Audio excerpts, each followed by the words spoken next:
Sometimes you think you know someone completely, and then they show you exactly who they really are in one moment. I thought I was being clever, thought I was being funny, and turns out some jokes aren't jokes at all. They're just cruel.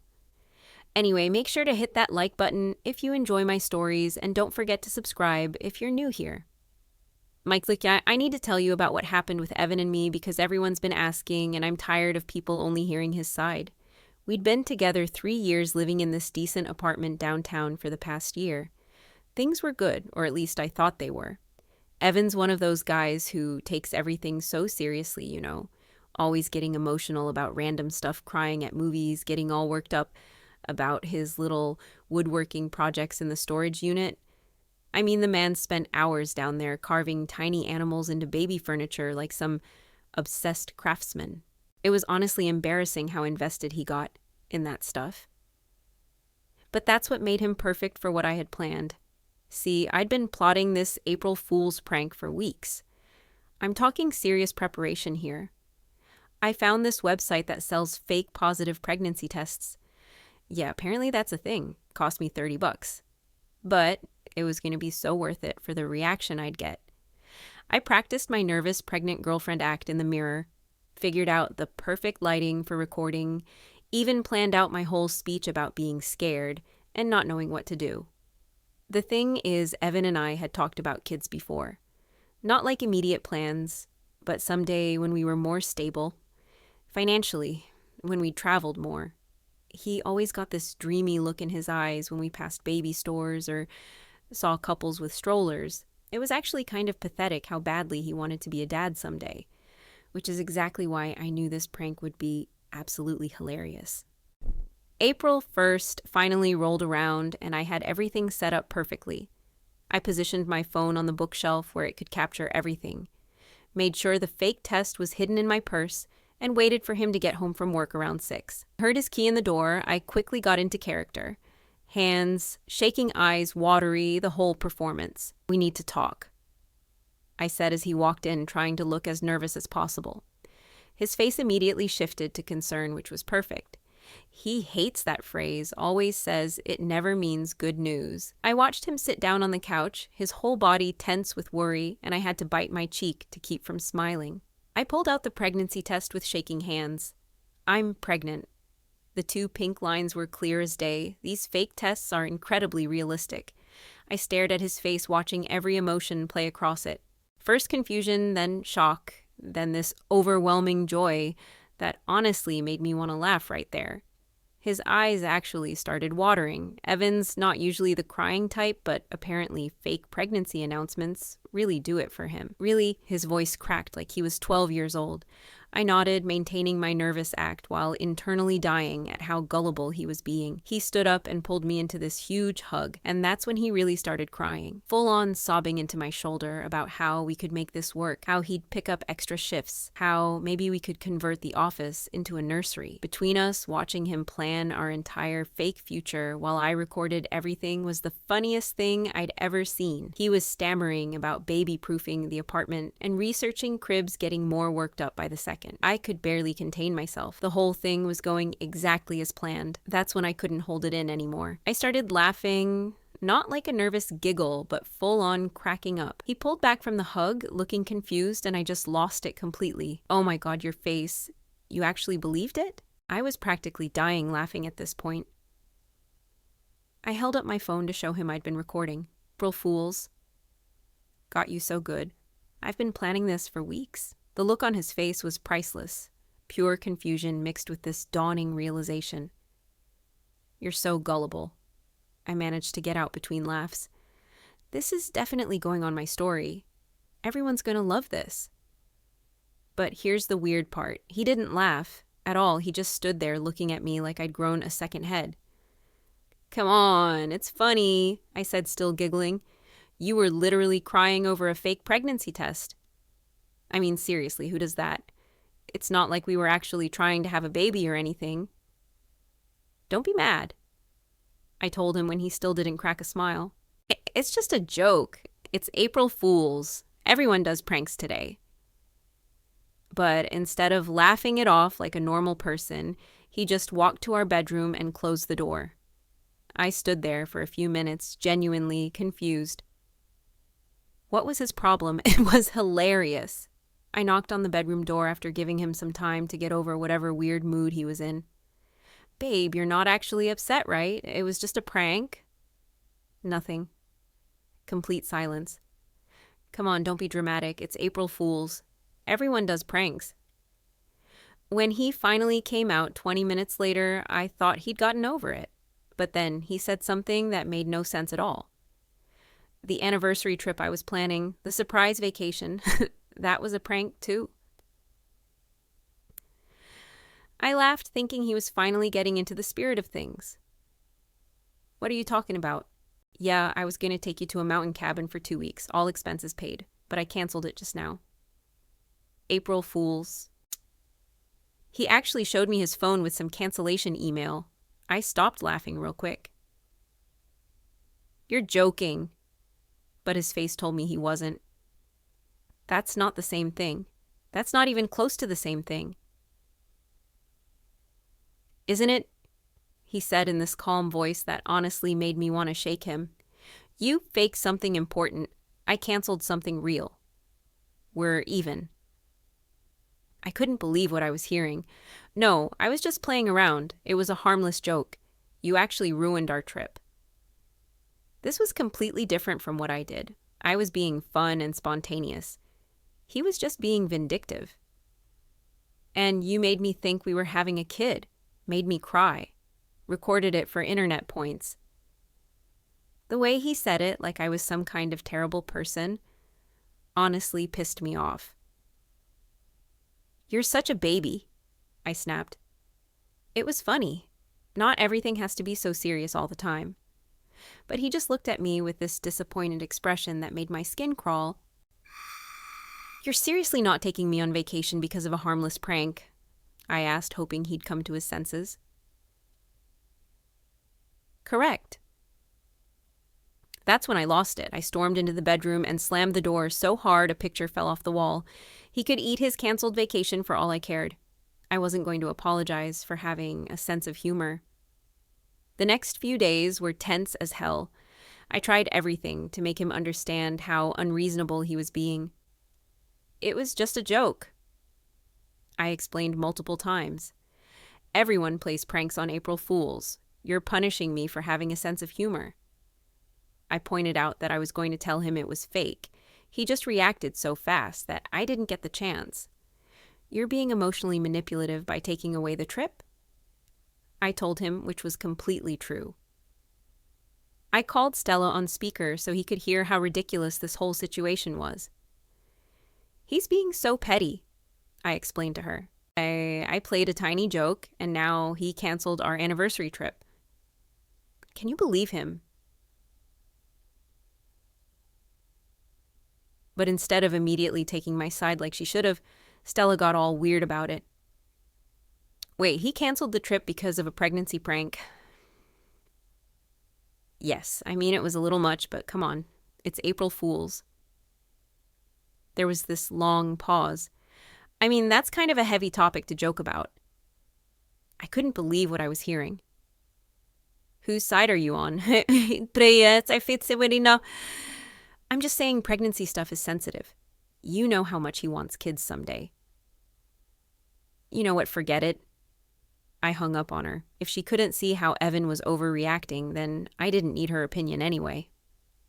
I tried calling my sister next, but she had a similar reaction. I told you those online pranks were getting too mean, she said, which was completely unfair. This wasn't mean. It was funny. There's a difference. That's when I really let Evan have it. Oh, you need to rebook that trip. I told him straight up. I'm serious. You made your point. You punished me. Now fix it. I'm not punishing you, he said in that infuriatingly calm voice. I just don't want to go anymore. That's not fair. You promised me a nice anniversary. Which was true. After 3 years together, I deserved something special. I didn't promise anything. It was a surprise. Semantics? I shot back. You planned it, which means you owe me. I don't ask for much, but after 3 years together, yeah, you do owe me a vacation. I've put up with your ugly crying over everything and your obsession with that stupid woodworking project. His whole demeanor changed when I mentioned his little hobby. For months, he'd been disappearing to the storage unit working on some secret project he thought was so important. Always coming back covered in sawdust, acting like he was creating the Sistine Chapel down there instead of just playing with wood. And now you're going to deprive me of a vacation that I deserve, I continued. The man made decent money. It wasn't like he couldn't afford it. You can take a vacation, he said, just not with me paying for it. I can't afford a trip right now, you know that. Between rent and my car payment and everything else, I was basically living paycheck to paycheck. The whole point was that he was supposed to take care of this stuff. Not my problem. I literally stomped my foot. You're being an ass. 2 days later, I'd had enough of his silent treatment and passive-aggressive bullshit. I posted on Facebook about toxic partners who can't take a joke and men who weaponize money in relationships. I didn't name names, but everyone who knew us would know exactly what I was talking about. Maybe some public pressure would make him see how ridiculous he was being. The responses were mixed, which honestly surprised me. Some people called him petty, but others said I went too far. Most people stayed out of it completely, which was probably smart, but also frustrating. I needed people to see how unreasonable he was being. Then his mom called me, which was awkward as hell. Stella told me what happened, she said, in that disapproving voice she usually reserved for talking about my career choices. You need to apologize. For what? I asked, genuinely confused. For overreacting. She made a little joke, and you're being vindictive. Wait, what? I think you have this backwards. He canceled our vacation because I played a harmless prank. She faked a pregnancy test and filmed you crying. That's not harmless. I couldn't believe even his mother was taking his side. It was April Fool's people joke around. Not about that. You're being dramatic, just like your father. And she'd never liked my dad, which was a whole other issue, but bringing him into this was completely unfair. I'm not apologizing, I told her. Then I hope you're happy ruining his happiness. She hung up before I could explain how backwards she had everything. The worst part was when I found out Evan had been telling people I have anger issues and that I'm scary to live with. Sean texted me asking if everything was okay at home because Evan was saying some concerning stuff about me. I had to call him and explain what actually happened, which was humiliating, even though Sean believed me, the damage was already done. Now some people thought I was abusive or something, which was completely insane. 3 weeks later, everything got way more complicated. Our lease was in both names with 6 months left on it. Neither of us could afford the $100 rent alone, which meant we needed to figure something out fast. I suggested we both find sublets and break the lease early. The penalty was 2 months' rent, $4,200 total split between us. But Evan had other ideas. Why should I have to move? I asked when he brought up the lease thing. You're the one with the problem. We both live here. The relationship's over. We need to separate. The relationship isn't over, I told him. You're just being stubborn. We're just fighting. Couples fight all the time. It's over for me. No, it's not. We're just going through a rough patch. I started crying. Real tears this time, not like the fake pregnancy act. You can't just quit on us. 3 years means nothing to you. 3 years meant something until you made me think we were having a kid, filmed me crying about it, then laughed in my face. I said I was sorry. Which wasn't entirely true. I'd said I was sorry he was upset, but that's basically the same thing. You're not sorry. You're mad you face consequences. This is insane. You're throwing away our entire relationship over one mistake, which it was. One little mistake that he was blowing completely out of proportion. Yep. He actually called his dad to mediate, which was embarrassing for everyone involved. His dad was way more reasonable than his mom, at least. Son, I heard what happened. Aurora can be impulsive, but is this really breakup worthy? It's how, Yes, Evan said without hesitation. She's devastated. She'll recover. What do you need to move past this? His dad asked. Nothing. I'm already past it. There was this long silence before his dad said, You sure, positive. All right, I'll talk to her about the lease situation. And he did. I finally agreed to the early termination because I didn't have any other choice. We split the $4,200 penalty, which I had to borrow from my parents because I didn't have that kind of money just sitting around. Evan paid his half immediately, of course, because he always had to make me look bad. I found a smaller one-bedroom place for $1,300 a month, and he found some roommate situation for $900. The whole thing was a nightmare, but at least I'd be away from his constant judgment and silent treatments. But then came the really messed up part. During all the property division discussions, I found out about his secret storage unit project. Turns out for the past 6 months, he'd been building custom baby furniture down there. A cradle, changing table, and toy chest, all hand-carved with little animals and stars and moons. The man had spent probably 200 hours on these pieces, and they were honestly gorgeous, like professional quality stuff that could easily sell for $5,000, maybe more. Those are beautiful pieces, and I told him when I saw them. I'm keeping them. No, he said immediately. They were made for our future baby. A baby that doesn't exist. They have a program for new moms who need supplies. I couldn't believe what I was hearing. You're giving away $5,000 worth of furniture to spite me. To help people who need them. That's what they were meant for. Babies, not you. We could have had babies, I pointed out. Those pieces represent our future. Even if we're not together now, maybe someday we could work things out. We're done forever. I tried being sweet about it, which usually worked on him. Babe, come on. We had something special. Even if you don't want to give them to me, at least sell them and keep the money. Don't just throw away thousands of dollars. But he wasn't having any of it. You're a heartless piece of garbage, I finally told him. I hope you die alone with your stupid wooden toys. His brother Colby called me later that day. Dude, my sister's losing it, he said, which was fair because I was pretty upset. She's been on the phone with my mom for 3 hours crying about baby furniture. It's not just about furniture, I explained. It's about him being vindictive and trying to hurt me. I know. Just wanted to say that prank was messed up, though. I would have dumped her, too. Even his own brother was taking Evan's side, which honestly hurt. But also, Colby continued, she's telling everyone you're keeping the furniture to manipulate her into staying. People are believing it. Of course they are. Just a heads up, she's building a narrative. He was right.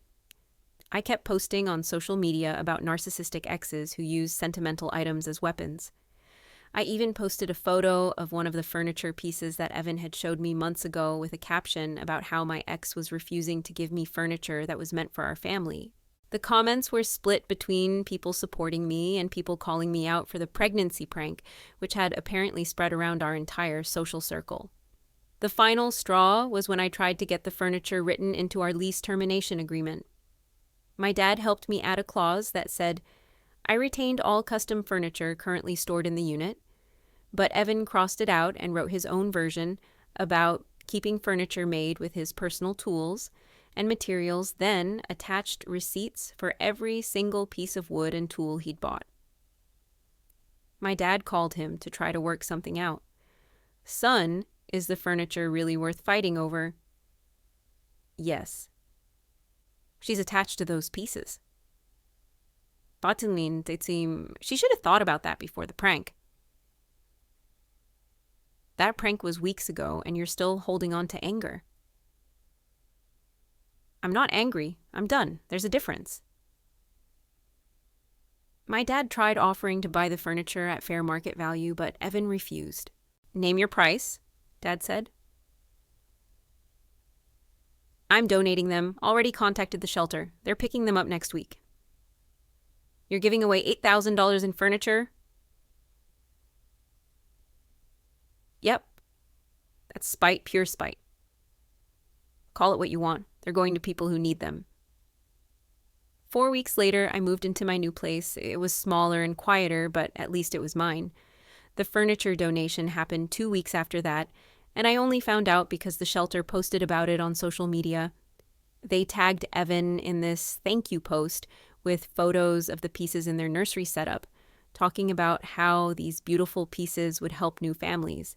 They were being used by 3 different moms, and honestly, seeing those pictures made me sick. I called him from a new number since he'd blocked my old one. You actually gave them away? Yep. That was $8,000 worth of furniture. I know. You're insane. You could have sold them or kept them or given them to me. Didn't want to. I hate you. I told him because it was true. I genuinely hate you for this. Okay. That's it. Just okay. What do you want me to say? So, I want you to feel something. I want you to hurt like I'm hurting. I did hurt when you faked being pregnant and laughed at me crying. That hurt. I'm over it now. Now we're 3 years together and you're just over it. Pretty much. He hung up after that. Colby texted me later saying I was devastated about the furniture, that our mom was mad at Evan, but that their dad thought he'd made his point. I still think you're justified, he added. Good luck, man. The whole thing cost me way more than I'd expected. Between the vacation cancellation fee, lease termination penalty, moving costs, and everything else, I was out over $6,000. Could have been worse, I guess. Could have stayed with him and his judgmental attitude. The social fallout was mixed. I lost some friends who thought Evan was being petty, but I kept the ones who understood that I was just trying to have some fun in our relationship. I even made some new friends through this whole mess. People who appreciated that I wasn't boring and uptight like some people. From what I hear through mutual friends, Evan's living with his roommate and apparently dating someone new already. Some nurse from his gym who volunteers at the same shelter where he donated the furniture. They're apparently taking things slow, which is probably smart given how badly our relationship ended. Good for them, I guess. Hope she doesn't try to have any fun with him because he clearly can't handle it. Look, I'm doing fine now. Not great, not terrible, just fine. I started taking some art classes to keep myself busy, and I'm working on redecorating my apartment to make it feel more like home. There were photos of actual families using them. Babies sleeping in the cradle. Evan made toddlers playing with toys from the chest. He carved parents changing diapers on the table he built. Between us, watching those families use furniture that could have been, mine hurt worse than losing the relationship, because I finally understood what Evan had been trying to tell me all along. Those pieces weren't just expensive furniture or spite weapons. They were love-made tangible hope, carved into wood dreams, built for a future that I destroyed for 30 seconds of laughter. I sent one final text to Evan from a new number last week. I hope you're happy. You got what you wanted. You punished me, ruined our relationship, gave away beautiful furniture out of spite. Hope it was worth it. He didn't respond, which honestly was probably for the best. But if he had, I think he would have said he was happy. Not because he got what he wanted a partner who valued him. Not because he punished me. I faced natural consequences. Not because he ruined our relationship. I did that with a pregnancy test from Amazon and a phone camera. The furniture wasn't spite. It was purpose. And yeah, it was worth it. I blocked that number too. Time to move forward. My art classes are going well, and I'm learning to paint landscapes. Nothing baby related, just peaceful scenes for my apartment, for my space that smells like acrylic paint and possibility instead of sawdust and broken dreams.